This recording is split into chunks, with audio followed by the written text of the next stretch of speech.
Hello friends, sweet and sour love stories channel पर आप सबका स्वागत है।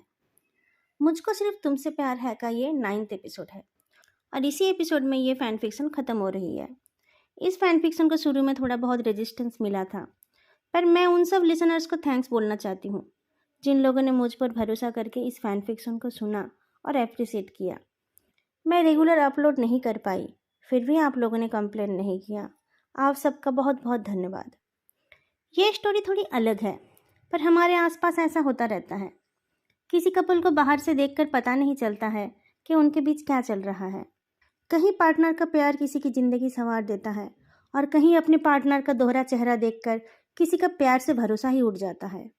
लानवंग जी को तो वीवुक्शन के जैसा आशिक मिला है, पर उसका बड़ा भाई लांजीचन उतना लकी नहीं है।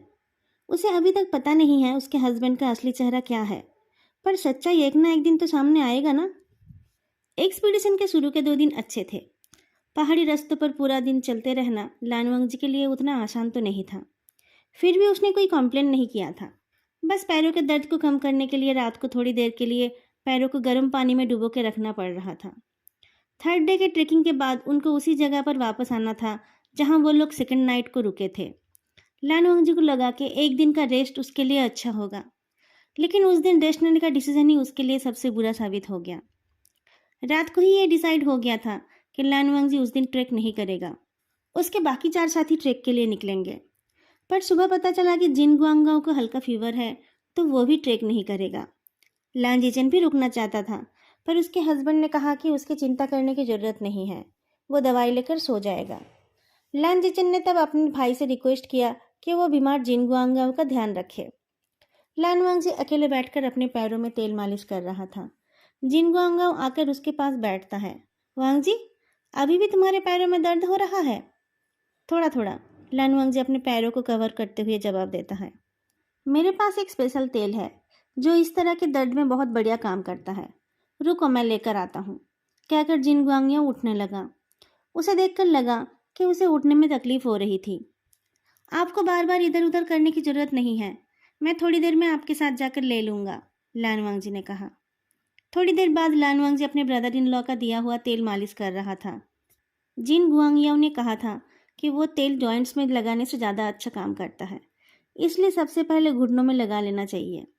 वो तेल मालिश कर ही रहा था कि जिन गुआंगयाओ रूम के अंदर आ गया और डोर को लॉक कर दिया। डोर क्यों लॉक कर रहे हैं? लानवंग जी हड़बड़ाकर खड़ा होने गया, पर वह खड़ा नहीं हो पाया, वो गिर गया। वो दोबारा उठ खड़े होने की कोशिश करता है, पर वह खड़ा नहीं हो पाया। वो अपने पैरों को फील भी नहीं कर पा रहा था। वह अपने हाथों के सहारे उठने का सोचता है, पर वह अपनी हथेलियों को भी फील नहीं कर पाया। जिन गुआंगयाओ मुस्कुराकर उसके पास आया। मेरे हाथ पैरों को क्या हो गया? ब्रदर इन लॉ, ये आपने मुझे क्या दे दिया? लानवांग जी चीख उठा। रिलैक्स वांग जी, चिंता मत करो, मैं तुम्हारी मदद करता हूँ। जिन गुआंगयाओ लानवांग जी को उठाकर बेड पर लेटाता है। लानवंग जी उठने की कोशिश करता है, पर उठ नहीं पाता है। ये क्या हो गया मेरे साथ? उसने फिर से पूछा। कुछ नहीं हुआ, अभी थोड़ी देर में ठीक हो जाओगे, कहकर जिन गुआंगयाओ लानवंग जी के दोनों हाथों को एक साथ बांध देता है। ब्रदर इन लॉ, लानवंग जी के मुंह को भी कवर कर दिया गया। फिर उसके साथ जो हुआ वो उसने कभी सोचा भी नहीं था। लांजीचन उसकी बात नहीं मानता, ये तो उसे पता ही था। जिन गुआंगयाओ ने भी उसे वार्न किया था कि अगर वो मुंह खोलेगा तो उसे गलत साबित करने में जिन गुआंगयाओ को ज़्यादा टाइम नहीं लगेगा। मैं उसे बोलूँगा कि तुम मेरे साथ सोना चाहते थे, मैंने मना कर दिया, इसीलिए तुम मेरे बारे में ऐसा बोल रहे हो।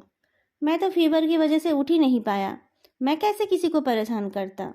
वैसे भी जिचन जानता है कि मैं हमेशा बॉटम में ही रहता हूँ, मैं किसी को अटैक कैसे करूँगा? पुलिस के पास जाकर भी कोई फ़ायदा नहीं होता। लानवांग जी कोई भी सबूत नहीं दे पाता।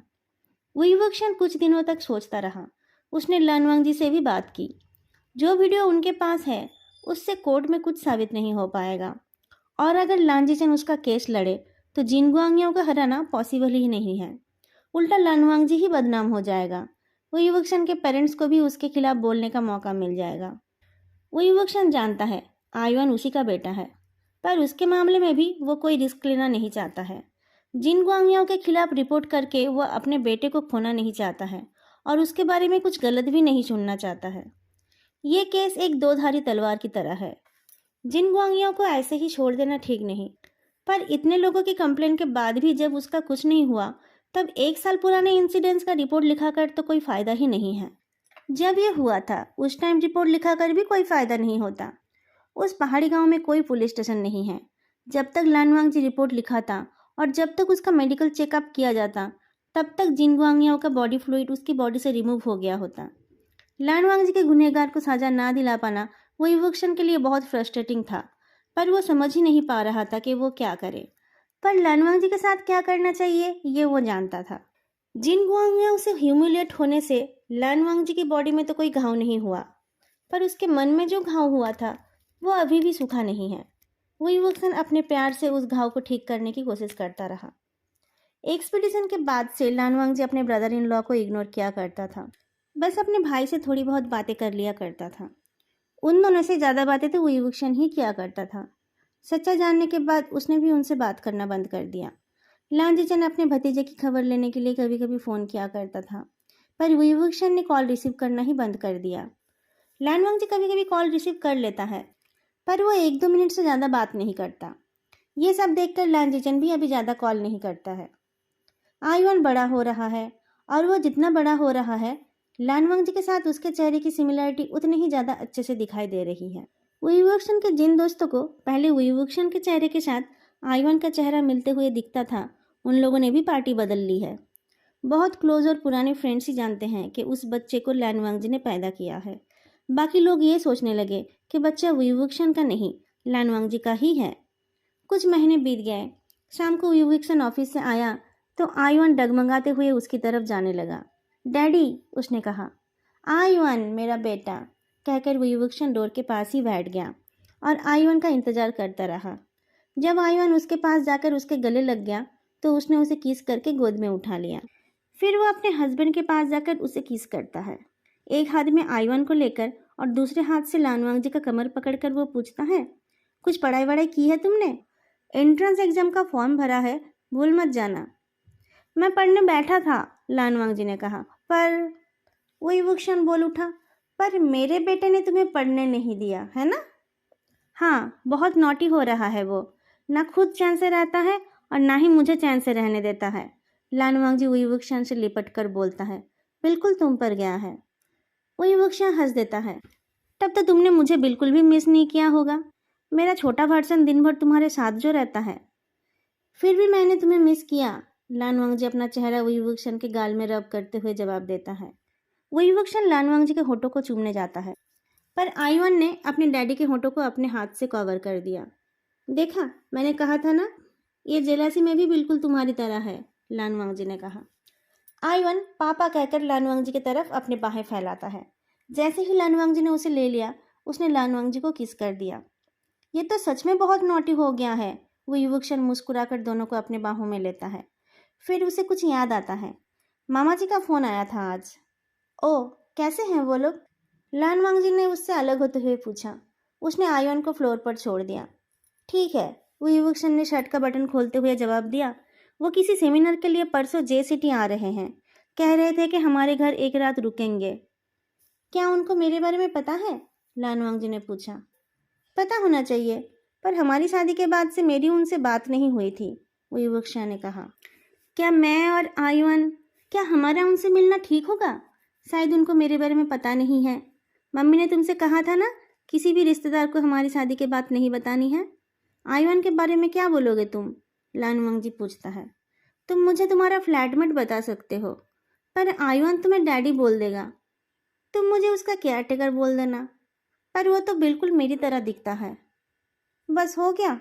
और कोई आइडिया नहीं है तुम्हारे पास? वो युवक्षण पूछता है। उसकी बातों में छुपा मजाक लानवांग जी को समझ नहीं आया। हमारा बेडरूम भी तो एक है, और बेड भी, वो परेशान होकर बोलता है। क्या करेंगे हम? मैं 2 दिन होटल में जाकर रह सकता हूँ, पर आयुन के सामान कहाँ छुपाएंगे?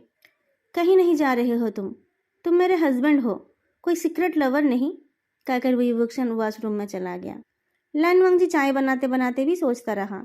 टेबल पर चाय रखते हुए उसने पूछा, उनको क्या बोलेंगे? आयुन कहाँ से आया है? अगर तुम कंफर्टेबल नहीं हो तो सच नहीं बोलेंगे, जो सबको बोल रहे हैं उनको भी वही बोल देंगे, वो युवक्षा ने कहा। अगर उनको भी मैं अच्छा नहीं लगा तो? लानवांग जी परेशान होकर पूछता है। वो युवक्षण अपने हस्बैंड की तरफ देखता है। वो कॉन्फिडेंट और स्मार्ट लानवांग जी कहाँ चला गया जिसको उसने अपना बॉयफ्रेंड बनाया था? लानवांग जी ऐसा क्यों हो गया है? जिन गुआंगुआ से उसे जो चोट मिली है उसे ठीक करने की पूरी कोशिश तो विवक्षण कर ही रहा है, पर लानवांग जी के ऐसे बनने के पीछे शायद विवक्षण के पेरेंट्स भी जिम्मेदार हैं। वो लोग कभी भी उसे नीचा दिखाने का मौका नहीं गंवाते हैं। तुम मुझे अच्छे लगते हो, तुम्हें किसी और की अप्रूवल की जरूरत नहीं है, विवक्षण बोलता है। पर तुम्हारे मामा जी तुमसे कितना प्यार करते हैं, लानवांग जी कहता है। मुझसे प्यार करते हैं तो वो तुमसे भी प्यार करेंगे, और नहीं करते हैं तो कोई बात नहीं, वो तो बस एक दिन के लिए ही आ रहे हैं, उयुवक्षा ने कहा। 2 दिन बाद उयुवक्षण ऑफिस से आते टाइम अपने मामा जी को रिसीव करता है। मैंने सुना तुमने शादी कर ली है, क्या यह सच है? मामा जी ने पूछा। जी मामा जी, उयुवक्षण ने जवाब दिया। तो तुम्हें नहीं लगा कि ये बात तुम्हें मुझे खुद बतानी चाहिए थी? तुम्हें अपनी वाइफ को हमसे मिलाने नहीं लाना चाहिए था? बचपन में तो हमेशा मामा जी करके मेरे घर आ जाते थे। तुम्हारी मम्मी ने भी मुझे कुछ नहीं बताया, मामा जी ने कहा। मामा जी, मैंने एक लड़के से शादी की है, इसीलिए मम्मी ने आपको नहीं बताया, विवक्षा ने कहा। अच्छा, तो ये बात है, मामा जी ने कहा। विवक्षण चलते चलते रुक गया। मामा जी, आप चाहे तो मैं किसी होटल में आपके रहने का इंतजाम कर सकता हूँ। क्यों? तुम्हारा हस्बैंड मुझसे मिलना नहीं चाहता है? मामा जी ने पूछा। ऐसी बात नहीं है, मुझे लगा आपको मेरा गे होना पसंद नहीं होगा। विवक्षण ने फिर से चलना शुरू किया। लानवांग जी ने आयुन को टॉयज देकर बेडरूम में बिठा दिया था ताकि वो विभूषण के आते ही डैडी डैडी करके दौड़कर ना जाए, पर डोर खोलने की आवाज़ से वो डगमगाते हुए निकल आया। लानवांग जी खुद किचन में था। वो बाहर जाकर मामा जी की स्वागत करने से डर रहा था। डैडी, आयुन ने धीरे से कहा। डैडी के साथ एक अनजान आदमी को देखकर वो थोड़ा हेजिटेट कर रहा था, पर मामा जी की नज़र उसी के ऊपर थी। तुमने मुझे झूठ कहा उक्षिया, तुम बिल्कुल भी नहीं बदले। कहाँ है इसकी माँ? मैंने कुछ झूठ नहीं बोला, उक्षण ने आयुन को उठाकर कहा। रुकिए, मैं इसके पापा को बुलाता हूँ। बुलाने से पहले ही लानवांग जी पानी लेकर आ गया। पानी रखकर उसने नमस्ते किया। मामा जी उसको देखकर उसी को देखते रह गए। लानवांग जी चाय बनाने चला गया तो मामा जी आयुन को देखते रहे। विभूषण आयुन को लेकर बैठा रहा। थोड़ी देर में लानवांग जी चाय लेकर आ गया। वांग जी, मुझे सच सच बताना, ये बच्चा किसका है? मामा जी ने पूछा। मेरा, लानवांग जी ने जवाब दिया। इसको पैदा किसने किया? मामा जी ने पूछा। सैरोगेट मदर ने। उनसे हमारा अब और कोई कांटेक्ट नहीं है, लानवांग जी ने नजरें झुकाकर कहा। वांग जी, मेरी तरफ देखो, क्या ये उक्सियान का बच्चा नहीं है? मामा जी ने पूछा। लानवांग जी कुछ जवाब नहीं दे पाया। उक्सियान कुछ बोलने गया, पर उसे टोकते हुए मामा जी ने पूछा, ये तुम्हारा और उक्सिया का बच्चा है? लानवांग जी ने गर्दन हिलाकर हाँ कहा। आपको मम्मी जी ने पहले ही सब कुछ बता दिया ना? उसने कुछ नहीं बताया, उसकी खबर तो मैं बाद में लेता हूँ। अब तुम लोग ठीक से बताओ, इसको किसने पैदा किया है? मामा जी ने पूछा। लानवांग जी ने धीरे से कहा, मैंने। तुम लोगों ने सोचा था तुम लोग मुझे बेवकूफ़ बना दोगे? मामा जी हंसने लगे। इतना आसान नहीं है। आपको कैसे पता चला? विवक्षा ने पूछा। इसमें कौन सी बड़ी बात है? मामा जी कहने लगे। तुम्हारी माँ मेरी कजिन है ना, वो मुझसे 10 साल छोटी है। जब मैं पहली बार उससे मिला था उस टाइम वो बिल्कुल ऐसी थी। मैं पहली बार किसी छोटे बच्चे से मिल रहा था, इसलिए मुझे बहुत अच्छे से याद है। आयुन का चेहरा देखकर मुझे तुम्हारी माँ का चेहरा याद आ गया। इसके चलने का स्टाइल भी उसी की तरह है। एक नज़र में ही मैं समझ गया था कि ये तुम्हारा बच्चा है। पर जब वांग जी आया तब मैं कंफ्यूज हो गया। चेहरा तो उसका इससे मिलता है, आंखें तो बिल्कुल सेम है। ये तो कोई भी बोल देगा कि ये दोनों बाप बेटे हैं। लानवांग जी और हुईवुक्षान एक दूसरे की तरफ देखते हैं। आज मैं जो सेमिनार अटेंड करने गया था वो मेल प्रेगनेंसी के ऊपर ही था। इस बारे में अवेयरनेस बढ़ाने के लिए ही हम काम कर रहे हैं, मामा जी ने मुस्कुराकर कहा। लानवांग जी के चेहरे से सारा टेंशन हट गया और एक प्यारी सी मुस्कान आ गई। थोड़ी देर में मामा जी आयुन के साथ खेलने लगे और विवुक्षा लानवांग जी के साथ डिनर रेडी करने चला गया। वांग जी खाना बना रहा था तो विवुक्षा ने उसे पीछे से हक किया। देखा, तुम फालतू में ही डर रहे थे। तुमने जितना बताया था वो तो उससे भी अच्छे हैं, लानवांग जी ने कहा। तुम भी तो जितना मैं बोलता हूँ उससे अच्छे हो, विवुक्षण ने अपने हस्बैंड के गर्दन पर किस किया। तुम मुझे हेल्प करने आए थे, लानवांग जी ने कंप्लेन किया। वही तो कर रहा हूँ, कहकर विभूषण उसे और परेशान करने लगा। मामा जी बैठे हैं बाहर, लानवांग जी ने कहा। तभी तो ये कर पा रहा हूँ, नहीं तो तुम्हारा लाडला मुझे तुम्हें छूने देता, विभूषण बोलता है। कुछ दिन और बीत गए। जब से मामा जी ने कहा है कि आयुवन उक्षायन की माँ की तरह है, तब से लानवांग जी के मन का सारा डाउट क्लियर हो गया है। उसका आयुवन उसके प्यार का रिजल्ट है, किसी की जबरदस्ती का नहीं। ये सोचकर उसका मन हल्का हो गया। जिन गुआंगियाओं को तो वो कभी याद ही नहीं करना चाहता है। कहीं ये उसका बच्चा तो नहीं, ये सोचते सोचते वो लगभग 1.5 साल तक अंदर ही अंदर घुट रहा था। उक्षिया, तुम आ गए? लांजीचन इधर उधर देखकर पूछता है। आयुवन कहाँ है? मैं आयुवन को नहीं लाया, युवक्षण ने जवाब दिया। क्यों नहीं लाया उसे? उसे बस एक बार याव याव के सामने लाना था। लांजीचन ने बहुत उम्मीद लगाई थी। उसके आने से शायद याव याव को होश आ जाता।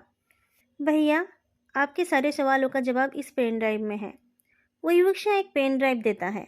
इसे अच्छे से देखिए, शायद आपको कुछ समझ आ जाए। लांजीचन अपने हस्बैंड के साथ जिस घर में रहता था, वो उसकी माँ का घर था। उसके घर की जो मेन हाउसकीपर है, वो उसके घर में उस टाइम से है जब वो एक छोटा बच्चा हुआ करता था। इतने सालों में बहुत सारे सर्वेंट्स और मेड्स आए गए, पर वो लेडी अभी भी उसका घर संभालती है। कुछ दिन पहले उस औरत की पोती उससे मिलने आई थी और इतना सुंदर और बड़ा घर देखकर हैरान हो गई थी। हाउसकीपर अपनी पोती को जल्दी घर भेज देना चाहती थी, पर वो लड़की एक दिन रुकने का जिद करने लगी। लांजीचन को पता चला तो उसने उस लड़की को कुछ दिन रुकने का परमिशन दे दिया। उसी लड़की ने जिन गुआंगियाओं पर जानलेवा हमला किया है और अब पुलिस कस्टडी में है। लांजीचन उसको कड़ी से कड़ी सजा दिलाएगा, पर पहले वो अपने हस्बैंड को बचाना चाहता है। उस लड़की की दादी अपनी पोती के बदले खुद सजा काटने को तैयार है, पर लांजीचन किसी को छोड़ना नहीं चाहता है। लांजीचन को सबके ऊपर गुस्सा आ रहा था, अपने भाई के ऊपर भी। एक बार अपने बेटे को लेकर आता तो क्या हो जाता। अपने ब्रदर इन लॉ की जान बचाने के लिए वो इतना भी नहीं कर सकता। अब इस पेन ड्राइव में क्या है? लांजीचन पेन ड्राइव को अपने लैपटॉप में लगाता है। वीडियो में अपने हस्बैंड का मुस्कुराता चेहरा देखकर वो इमोशनल हो गया, पर वो बोल क्या रहा है? लांजीचन वीडियो को दोबारा देखता है, फिर तीसरी बार और फिर चौथी बार। क्या आइवन उसका बेटा है? लांजीचन विभूषण की तरफ देखता है। लकीली ऐसा नहीं है, विभूषण ने जवाब दिया। वो मेरा ही बेटा है। पर उसको लगता है वो उसका बेटा है, क्यों? लांजीचन सोचने लगा। आयुन दिसंबर में हुआ था ना? उसी साल मार्च में वांगजी हमारे साथ ट्रेक करने गया था। उक्सिया, तुम्हें ये पहले से पता था? रेप के बारे में मुझे पता था, विभूषण ने जवाब दिया। रेपिस्ट कौन था ये पता होता तो ये वीडियो नहीं बनता। रेप, ये शब्द सुनते ही लांजीचन का दिमाग घूमने लगा। वो लड़की भी तो यही बोल रही थी। रेप से बचने के लिए उसने जिन गुआंगियाओं को मारा है, ऐसा ही तो बोल रही थी ना वो? कॉलेज के स्टूडेंट्स भी तो वही बोल रहे थे। Molestation, harassment, attempt to rape, rape. लांजीचन पहली बार न्यूट्रल होकर इन्वेस्टिगेशन करता है और उसे जो पता चला उससे वो पागल होने लगा। सिर्फ कॉलेज के स्टूडेंट्स ही उसके हस्बैंड का शिकार नहीं है, उनके साथ तो शायद वो ज़्यादा कुछ कर भी नहीं पाया होगा। लांजीचन के घर में उस पुरानी हाउसकीपर और एक दो पुराने लोगों को छोड़कर कोई भी ज़्यादा दिन काम नहीं करता है। जीचन ने कभी इस बात पर ज़्यादा ध्यान नहीं दिया था, पर अब उसको उसकी वजह पता चला। जिन गुआंगियाओं ने किसी भी यंग मेड या सर्वेंट को नहीं छोड़ा है। उसने सबके साथ फिजिकल रिलेशन बनाया है, चाहे उसमें उनकी मर्जी हो या ना हो। जो सह नहीं पाए वो भाग गए, जो खुद से नहीं भागे उनको जिन गुआंगियाओं ने खुद भगा दिया जब उसका मन भर गया। ऐसे आदमी को तो मर जाना ही चाहिए, पर लांजीचन अपने हस्बैंड को मरने नहीं देना चाहता था। उसको बचाने के लिए वो कुछ भी करने को तैयार था। वो खुद जाकर लानवांगजी और आइवान को ले आया और देश के सबसे बड़े डॉक्टर को भी ले आया। जिन गुआंगियाओ बच गया, पर उसे नहीं पता था उसके लिए क्या इंतजार कर रहा था। हाउसकीपर की पोती के ऊपर मर्डर के चार्ज के बदले अटेम्प्ट टू मर्डर का चार्ज लगा। लांजीचन ने खुद उसका केस लड़के ये साबित कर दिया कि उसने जो किया था वो सेल्फ डिफेंस में ही किया था। लांजीचन ने कोर्ट में जिन गुआंगियाओं के बाकी गुनाहों को भी साबित कर दिया। जिस हस्बैंड के प्रोटेक्शन के भरोसे जिन गुआंगियाओं अपनी मनमानी कर रहा था, जब वही उसके खिलाफ हो गया तब उसे कोई नहीं बचा पाया। उसको उम्र कैद की सजा हो गई और लांजीचन ने उसे डिवोर्स भी दे दिया। मुझे माफ़ कर देना वांग जी, ना चाहते हुए भी मैं हमेशा तुम्हारे दुख का कारण बन जाता हूँ। अगर मैं पैदा ना होता तो हमारे पेरेंट्स तुम्हें कभी नहीं छोड़ते। तुम उनके एकलौते बेटे होते तो तुम्हें वो लोग बहुत प्यार करते। मेरे कहने से ही तुम हमारे साथ ट्रेक पर गए थे, पर वहाँ भी तुम्हारे साथ गलत हो गया। तुमसे मिलने के बाद मैंने सोचा था कि हम दोनों फिर कभी अलग नहीं होंगे, पर शायद मेरा तुमसे दूर रहना ही ठीक होगा। मैं तुमसे फिर कभी नहीं मिलूंगा वांग जी, लांजी चंद ने कहा। भैया, इसमें आपकी कोई गलती नहीं है। मैं आपसे नाराज नहीं हूँ, लान वांग जी ने कहा। पता है वांग जी, मैं सोचता था कि तुम्हारी ज़रूरत के टाइम मैं तुम्हारे काम आऊँगा, पर अब मैं जानता हूँ कि विवक्षण के होते तुम्हें कभी भी मेरी ज़रूरत ही महसूस नहीं होगी। मैं बहुत खुश हूँ कि तुम्हें एक अच्छा जीवन साथी मिला है, लान जी चैन ने कहा। लान वांग जी अपने बेटे को लेकर जे-सिटी वापस चला गया। उसके गुनहगार को आखिरकार सजा मिल ही गया। लान जी चैन तकलीफ में है, पर उस घटिया आदमी के साथ रहने से तो अकेले रहना ही बेहतर है। लान वांग जी अपने स्टूडियो में बैठा था। वो कंप्यूटर में एक पोर्ट्रेट को रिटच कर रहा था। 12 साल का आयुन स्कूल ड्रेस में वहाँ आ गया। पापा, आज हमने डीएनएस के बारे में पढ़ा। अच्छा, क्या क्या सीखा तुमने? लान वांग जी ने मुस्कुरा कर पूछा। आयुन को जो जो याद था वो बोलने लगा। बीच बीच में लान वांग जी ने भी उसे कुछ कुछ चीज़ें याद करा दिया। बहुत देर तक बात करने के बाद आयुन ने कहा, पापा, मैं भी अपना डीएनए टेस्ट कराना चाहता हूँ। क्यों? लान वांग जी ने कंप्यूटर स्क्रीन में देखते हुए पूछा। मैं डैडी से अपना डीएनए मैच कराना चाहता हूँ, आयुन ने कहा। लान वांग जी चौंक गया। क्यों? किसी ने कुछ कहा है तुमसे? किसी ने कुछ नहीं कहा, आयुन ने कहा। मैं आपकी तरह दिखता हूँ, आपसे तो मुझे बहुत कुछ मिला है, पर डैडी से मेरा डीएनए मैच होगा तो पता चलेगा मुझे उनसे क्या क्या मिला है। अगर तुम्हारे डैडी से तुम्हारा डीएनए मैच नहीं होगा तो क्या करोगे? किससे मैच हो रहा है उससे ढूंढते रहोगे? लान वांग जी ने पूछा। कैसे मैच नहीं होगा? मुझे मेरी सारी गलत आदतें तो उन्हीं से मिली है। मैं तो बस आपको बताना चाहता था कि जो जो गलत काम मैं करता हूँ उनमें मेरी कोई गलती नहीं है। वो सारे गुण मुझे डैडी से ही मिले हैं, आयुन ने कहा। वाह, किसी भी इंफॉर्मेशन को अपने फ़ायदे में कैसे इस्तेमाल किया जा सकता है, ये तो कोई तुमसे सीखे, लान वांग जी ने कहा। अब जाओ, फ्रेश होकर खाना खा लो और फिर पढ़ने बैठ जाना। आप मुझे खाना दे दो, मैं खुद नहीं ले सकता, आयुन ने मुंह बनाया। इतने बड़े हो गए हो, अभी भी तुमसे कोई काम नहीं होता है, लान वांग जी इरिटेट होकर बोलता है। डैडी को भी तो कुछ नहीं आता है, आयुन ने कंप्लेन किया। आप उन्हें कुछ नहीं कहते हो, उनके लिए सब कुछ करते रहते हो। क्या वो बड़े नहीं हुए? उनको नहीं आता है तो मैं क्या करूं? उनको सिखाना मेरा काम नहीं है। ये उनकी माँ की गलती है, उन्होंने उन्हें कुछ नहीं सिखाया, लान वांग जी डांट कर बोलता है। आप सिर्फ मुझे ही डांटते रहते हो, डैडी से तो हमेशा इतने प्यार से बोलते हो, आयुन मुंह फुलाकर बोलता है। लान वांग जी हंस देता है। पता है, तुम्हारे डैडी भी हमेशा यही कंप्लेन करते हैं कि मैं तुम्हें कभी डांटता ही नहीं हूँ। उनको कभी नहीं डांटते हो आप, आपको सिर्फ उनसे ही प्यार है, आयुन ने कहा। लान वांग जी उसके बालों को बिखरा देता है। अच्छा चलो, हम साथ खाना खाते हैं, उसके बाद मुझे काम करना है, तुम पढ़ने बैठ जाना। वही तो मैं बोल रहा था, मुझे अकेला खाना खाना अच्छा नहीं लगता। आयुन खुश होकर अपने पापा के गले लग जाता है। रात को डिनर टेबल पर विभूषण भी था। खाते खाते वो लोग आयुन के स्कूल की बातें करते हैं। विभूषण अपने फैक्ट्री के बारे में बोलता है और लान वांग जी अपने स्टूडियो के बारे में। उनके ज़िंदगी में कुछ भी प्लान के हिसाब से नहीं हुआ। लान वांग जी को इंजीनियर बनना था, वो फोटोग्राफर बन गया। विभूषण को फोटोग्राफर बनना था, पर वो एक अच्छा इंजीनियर बन गया और अब एक पूरी प्लांट की जिम्मेदारी उसके ऊपर है। बच्चा भी उनका अनप्लान्ड था, पर इसी बच्चे ने उन्हें जोड़ कर रखा था। विभूषण ने पहले 2 बच्चों के बारे में सोचा था, पर एक बच्चे से ही उसे पता चल गया कि बच्चा पालना कितना मुश्किल है। एक बच्चे के लिए लान वांग जी को अपना जॉब छोड़ना पड़ा और उस बच्चे को कैरी करके उसके इमोशन और कॉन्फिडेंस पर भी फर्क पड़ा। विभूषण उसे दोबारा उस दौर से गुजरने नहीं देना चाहता था। वैसे भी उसे एक उसके जैसा बच्चा और एक लान वांग जी का जैसा बच्चा चाहिए था। आयुन में उसे वो दोनों ही मिल गए हैं, पर आयुन के वजह से लान वांग जी ना तो मास्टर्स करने जा पाया और ना ही जॉब करने। धीरे धीरे लान वांग जी के मन से जॉब करने की इच्छा चली गई। वो अपना कुछ करना चाहता था ताकि अपने बच्चे को भी टाइम दे सके। विभूषण ने उसे घर पे ही स्टूडियो खोलने में मदद की और लान वांग जी एक स्टूडियो फोटोग्राफर बन गया। साथ ही उसने एक यूट्यूब चैनल भी खोला जहां वो अपने काम का वीडियो अपलोड करता है। वो एक कामयाब इंजीनियर तो नहीं बन पाया, पर एक हस्बैंड के रूप में, एक पेरेंट के रूप में और एक फोटोग्राफर के रूप में वो सक्सेसफुल है। उसके बचपन में उसके पेरेंट्स ने उसे छोड़ दिया था, पर अब उसके फैमिली में जो दो लोग हैं वो उसके बिना एक दिन भी नहीं रह सकते हैं और वो दोनों ही उसका अटेंशन पाने के लिए लड़ते रहते हैं। लान वांगजी अपनी लाइफ में खुश है और उसकी खुशी की वजह वीवुक्शिया है। वीवुक्सन के प्यार ने उसकी ज़िंदगी को बदल कर रख दी है और ये बदलाव बहुत खूबसूरत और परिपूर्ण है।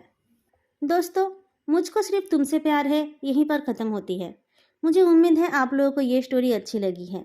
आप लोग अपना ओपिनियन बताना मत भूलना और वीडियो को लाइक और चैनल को सब्सक्राइब करना भी मत भूलना। नई स्टोरी आने में 1-2 हफ्ते लग जाएंगे। हो सकता है मैं 1-2 शॉर्ट स्टोरीज लेकर आऊँ। आप लोग मेरी स्टोरीज का इंतज़ार करना। फिर मिलेंगे अगली वीडियो में। तब तक के लिए बाय।